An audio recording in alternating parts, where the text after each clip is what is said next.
There's a kind of silence that doesn't come from the absence of sound.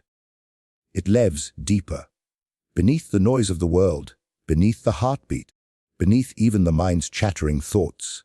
It is the silence that arrives uninvited, in the quiet corners of the soul, when all distractions fade and you're left alone with yourself.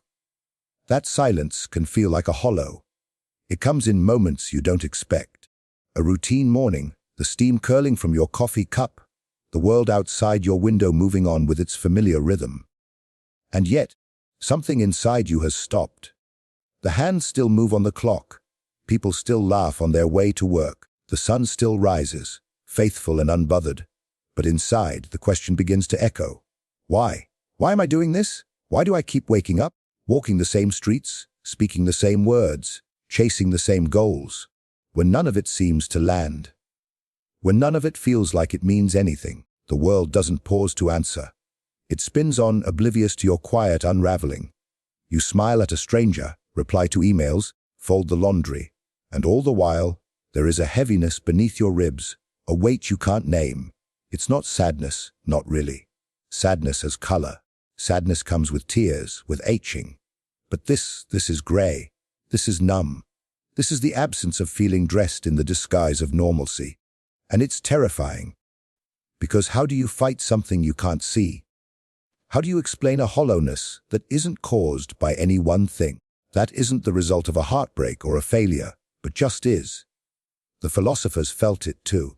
Long before us, they walked the same internal corridors. The ancient monks of the desert spoke of acedia, not depression, but a kind of soul weariness, a deep spiritual fatigue, the sense that nothing matters, and so nothing is worth doing. They feared it more than temptation, more than doubt, because when it settled in, it made even the holiest acts feel futile. Centuries later, the existentialists would give it another name: the absurd, the conflict between our deep need for meaning and a universe that offers none clearly. We are creatures who crave purpose, who long for stories, who wake up asking for a reason to carry on. But what happens when the story runs thin? When the chapters blur? When the ink begins to fade? Some try to run. They fill the silence with more noise, scrolling endlessly, working without rest, collecting distractions like armor. But even then, late at night, when the world quiets again, the echo returns. The question knocks. Others retreat. They build walls around themselves, grow cynical, claim they never needed meaning in the first place. But even that is a kind of longing, a grief masked as indifference. And some just drift, lost not in crisis, but in routine, smiling, functioning, but hollowed out, quietly waiting for something they can't name. There is no shame in this. To feel the hollowness is not a failure. It is not weakness. It is part of the human experience, especially in a world that moves too fast for the soul to catch up. We were not made to live like this, always performing, always consuming, always running toward a future we haven't defined.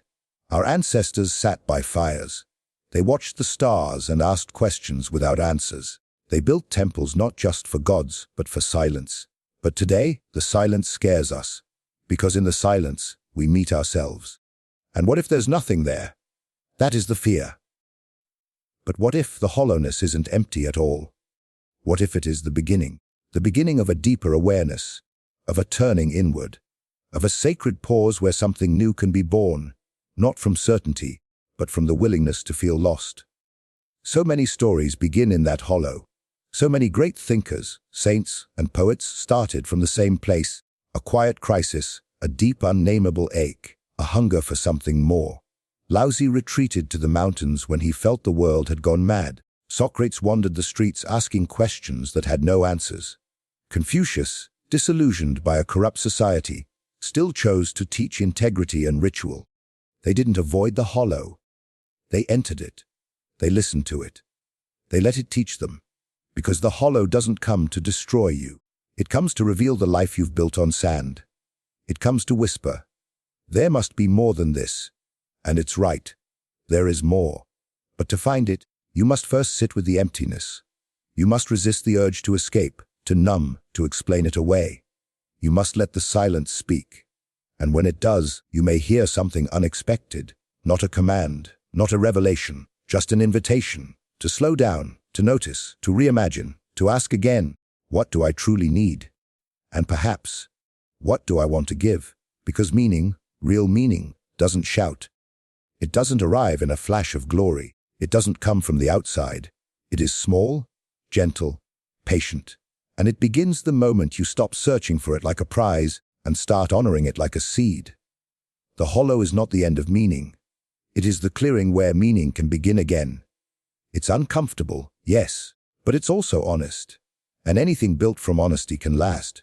So if today you find yourself feeling that silent ache, if the world feels dull, if your days blur, if joy feels far away, know this: you are not broken.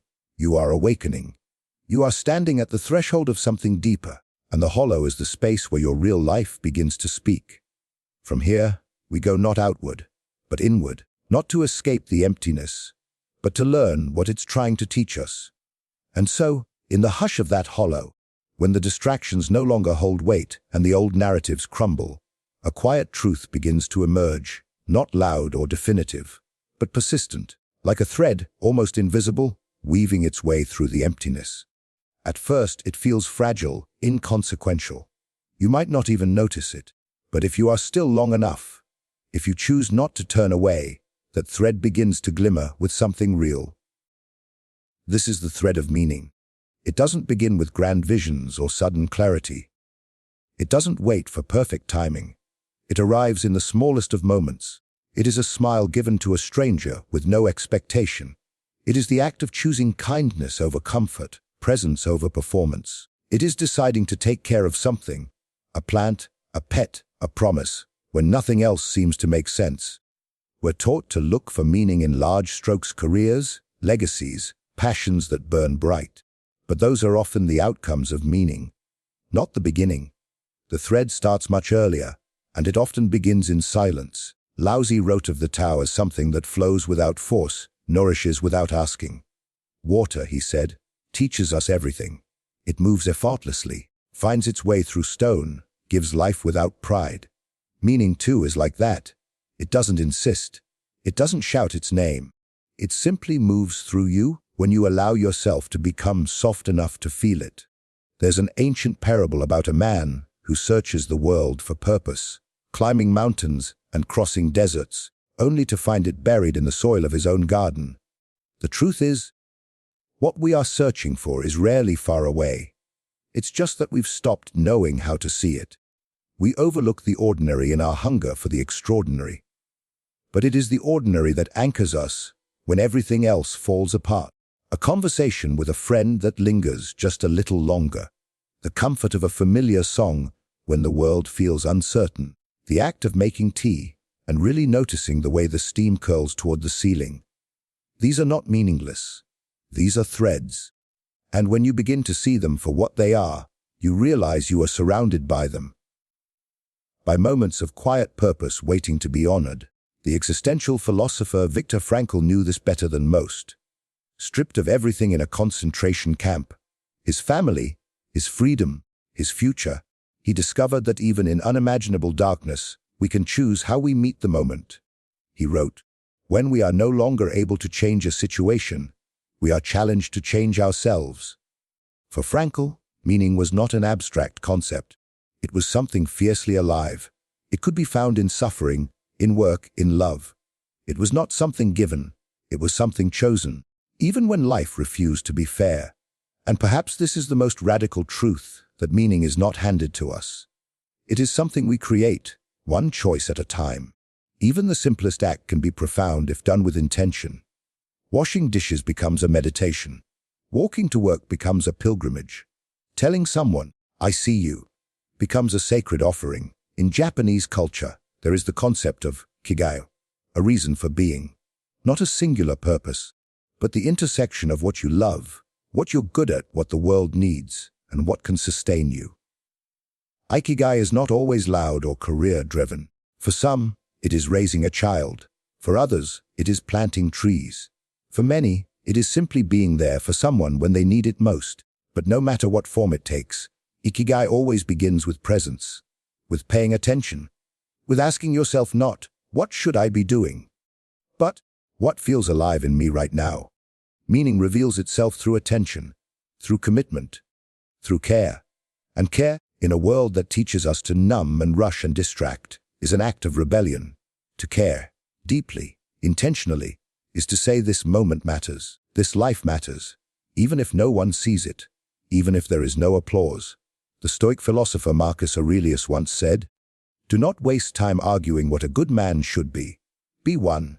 And perhaps that is where meaning begins, not in philosophy, but in action, not in waiting to feel ready, but in becoming the kind of person who chooses to give, even when there is no guarantee of return.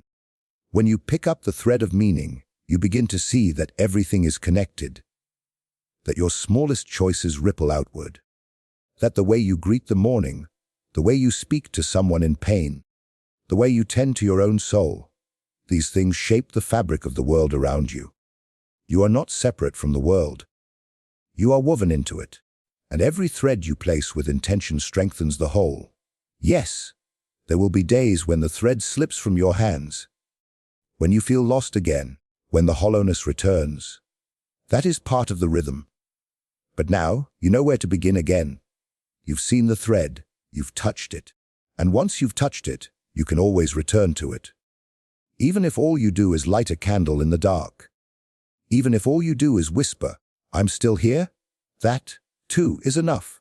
So the next time the question returns, the one that echoes from the hollow, the one that asks, "What's the point?"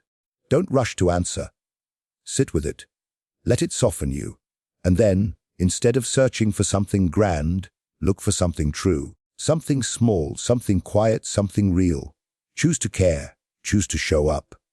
Choose to reach for the thread, because that thread, when followed gently and faithfully, leads you not just out of the hollow, but into the heart of a life fully lived. And in that place, meaning is not something you find. It is something you become. When you begin to follow the thread of meaning, however faint it may seem, it gently leads you inward, not away from the world, but deeper into the space where your life is actually lived. Not the surface that others see, but the still, unspoken terrain beneath.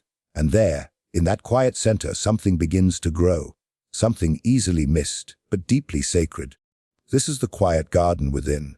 In a world that glorifies constant motion, where the loudest voices rise to the top and stillness is mistaken for weakness, the idea of cultivating inner peace can feel foreign, even rebellious. But it is in this very space, quiet, unassuming, often overlooked, where true meaning begins to bloom. Not instantly, and not without care, but patiently, like seeds pressing through winter soil. The garden within is not built overnight. It is tended slowly through presence and intention.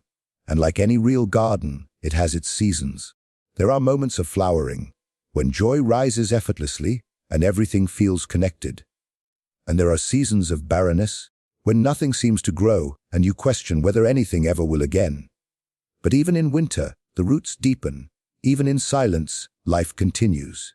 To tend this inner garden means to begin paying attention to what nourishes you and what drains you. It is to become curious about the soil of your own being. What beliefs have taken root there? What patterns shape your days? What do you allow to grow? And what do you keep pulling out by force? Many of us live lives dictated by expectation. We water plants that don't belong to us. We chase dreams we inherited but never questioned. And then we wonder why we feel tired, disconnected, lost. But to step into the garden within is to step out of the noise and into the truth. It is where the real work begins. Not the kind of work that wins awards or gets noticed, but the quiet labor of healing, of noticing, of choosing again. The Stoics believed that true power lies not in what happens to us, but in how we respond. You have power over your mind, not outside events, wrote Marcus Aurelius. Realize this, and you will find strength. That strength is not explosive. It does not dominate or demand. It is the strength of a tree that stands through storms, not because it fights them, but because its roots are deep and its center is still.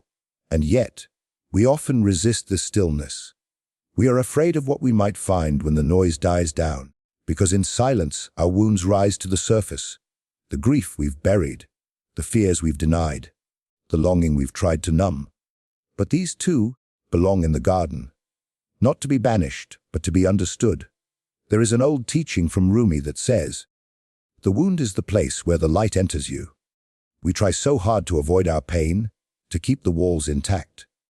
But often it is through those cracks, those open places, that something real begins to grow. Compassion, patience, depth. We become kinder not because life was easy, but because we've learned to sit with ourselves in the hard moments and not look away.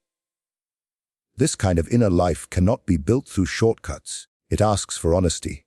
It asks for care. It asks for time. And strangely, as you begin to nourish this quiet space, you find that the world outside starts to shift. Not because it has changed, but because you have. You no longer chase every noise, because you found music in your own silence. You no longer need to prove yourself constantly, because you've made peace with who you are becoming. You are no longer frantic to be seen, because you've learned how to see yourself.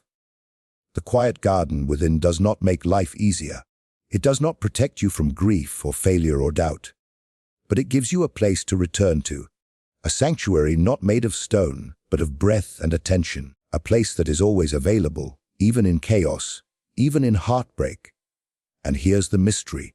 When you begin to live from this place, even the smallest moments take on new weight. A cup of tea becomes a ritual. A walk becomes a pilgrimage. A conversation becomes a sacred exchange. The thread of meaning grows stronger, not because you've solved life's mysteries, but because you've chosen to be present for them. You begin to understand that meaning is not a mountain to climb, but a garden to tend. And tending it doesn't require you to be perfect. It simply requires that you keep showing up, with softness, with patience, with a willingness to feel.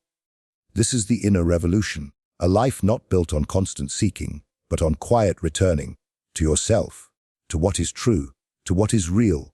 And when the world becomes loud again, as it always will, and the questions return, why am I doing this? What is the point? You will have a place to stand. Not with all the answers, but with the resilience that comes from knowing you've built something steady inside. Something that doesn't collapse when the outside shifts. You will remember that you are not your productivity. You are not your accolades. You are not your failures or your fears. You are a living garden, and even when it looks barren, even when the leaves fall and the cold sets in, something within you remains rooted, waiting, breathing, becoming. From here, a different kind of life is possible. One not measured by how much you've achieved, but by how deeply you've lived. Not by how fast you've moved, but by how fully you've arrived. The garden doesn't ask for more than this. Only that you listen. Only that you stay. Only that you allow what is within you to grow, in its own time, in its own way. And in that quiet cultivation, you will find that meaning was never lost. It was only waiting for you to come home. Meaning you come to realize is not something you conquer or possess. It is something you plant, gently, quietly, without guarantees. And like all seeds, it asks for faith. Faith not in a perfect future, but in the slow, mysterious unfolding of life itself. The seed doesn't rush. It does not demand to be seen. It waits, deep in the darkness of the soil, held in stillness and time. And that is where we must begin too. Not in the brightness of clarity, but in the patient hush of becoming. The garden within you may not bloom overnight. Some days, it may feel like nothing is growing at all. You may question yourself. You may wonder if your small efforts, your acts of kindness, your quiet rituals, your courage to stay present, are doing anything at all. But they are. They are cultivating the invisible, and the invisible is where the deepest transformations always begin. In a culture that praises speed, visibility, and constant action, waiting can feel unbearable. We want instant proof, immediate results, visible growth. But the soul does not grow on deadlines. It grows in the silences between achievements, in the pauses between words, in the stillness where nothing seems to be happening, but everything is quietly changing. The seed that waits is not idle. It is gathering strength. It is rooting itself in the unseen. It is preparing for the weight of its own blooming. So often, we try to fix ourselves, to perfect our lives, to erase every trace of confusion or sorrow. But healing is not a race, and growth is not a performance. To live with meaning is not to live without struggle. It is to live through the struggle with eyes wide open. It is to stay awake, even when it hurts, to stay present, even when the path is unclear. And in this there is great bravery. Lao Tzu taught that what is soft is strong. Water wears down stone not through force, but through persistence. In the same way, your quiet commitment to meaning, your refusal to give in to numbness or despair, your daily choice to show up with care, that is your strength. That is your revolution. The modern world often tells us that we must find our purpose, as if it were hidden in some distant place or buried beneath endless layers of work. But what if purpose isn't found? What if it's chosen? What if it's something we create each day in how we treat others, how we listen, how we love, how we heal, how we forgive? What if the seed of meaning is already in your hands, waiting only for you to believe in it enough to plant it? There will be seasons when it feels as if everything has come undone, when the silence inside you grows loud again, when even your best efforts seem small and invisible. But do not mistake dormancy for death. Even when nothing seems to move, life is happening beneath the surface. The roots are deepening, the foundation is taking form, and just like that seed, fragile, buried, unseen, you are becoming something more, not in the spotlight, but in the quiet. Not through applause, but through truth. There is a Japanese practice called kintsugi, where broken pottery is repaired with gold, not to hide the cracks, but to illuminate them. To say, this is where the bowl broke, and this is how it was made whole again. What if we lived like that? What if we honored the cracks in our story, instead of trying to erase them? What if we stopped waiting to be fixed, and began to live as if we were already enough, broken in beautiful places, and shining from within? Every day you are planting something. A thought, a habit, a gesture, and the life you build will grow from these seeds. They do not need to be grand. They do not need to be perfect. They only need to be real. Maybe it's lighting a candle before you write. Maybe it's making time to check in on someone who feels forgotten. Maybe it's letting yourself cry when you've held it in too long. These things matter. They are not small. They are seeds. And when you tend to them, you begin to feel something shift. Not suddenly, not dramatically, but undeniably. A quiet steadiness grows inside you, a deeper sense of trust. Not trust that life will always make sense, but trust that you can meet it moment by moment with your whole being, with your breath, with your presence, with your heart. And in that meeting, something sacred is born. So if you find yourself in a season where everything feels slow, where nothing is blooming, where the days stretch on in quiet repetition, know this: the waiting is not wasted. The seed is still there. Your presence is still working. Your soul is still becoming. It's easy to believe that a meaningful life must look extraordinary, that we must change the world, build empires, leave something behind that echoes through history. But often, meaning lives in the lives we touch gently, in the invisible corners where grace is offered, in the way we endure with dignity, in the love we give without needing it returned. The seed doesn't need to be seen to grow, and neither do you.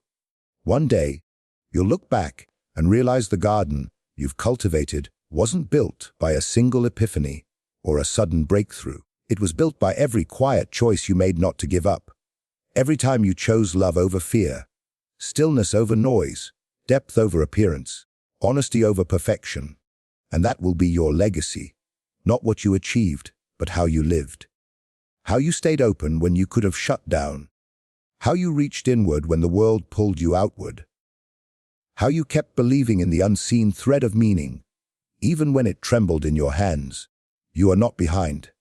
You are not lost. You are simply growing at a pace that honors your truth. You are exactly where you need to be in the waiting, in the becoming, in the slow unfurling of your life's quiet bloom. So hold the seed close. Water it with attention. Let the seasons shape it. Let the darkness protect it.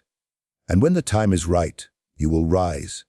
Not because you forced your way forward, but because you trusted the life within you to know when to bloom. And bloom you will. Not into someone new, but into the person you were always becoming. Whole, rooted, alive. That is meaning. That is the seed, and that is the beginning.